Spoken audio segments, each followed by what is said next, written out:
अस्सलाम वालेकुम नाज़रीन, धरती टाइम सां गॾु आऊं आहियां अब्दुल अज़ीज़ जतोई। दड़ो मां सागर दीदार अली कुंवर जी ख़बर शामिल कंदासीं। दड़ो में वधंदड़ बदअमनी ते कंट्रोल न थी सघियो। नामालूम चोर वार्ड नंबर 3 प्राइमरी स्कूल टो भरिसां बीठल साईं असलम सुमरो चाॿियुनि वारे जे हाई रूफ केरीअ जा शीशा तोड़े बैटरी ऐं जैक टैब स्पीकर ऐं ॿियो सामान खणी फरार। केरी मालिक साईं असलम सुमरो तरफ़ां नामालूम चोरनि ख़िलाफ़ दड़ो थाणे ते रिपोर्ट दाख़िल। जॾहिं त दड़ो जे अवाम जी जान ऐं माल जी हिफ़ाज़त लाइ रखियल चौकीदार ऐं दड़ो पुलिस चोरीअ जे वारदातुनि खां मुकमिल तौर ते बेख़बर बणियल।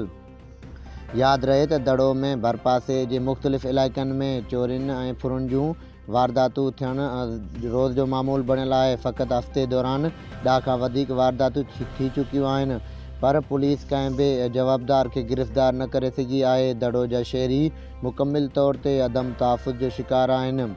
दड़ो जी अवाम IG सिंध, DIG हैदराबाद ऐं SSP सिजावल खां मुतालबो कयो आहे त दड़ो वारनि ख़िलाफ़ सख़्त कार्रवाई करे शहरियुनि खे अमुन फ़राहम कयो वञे।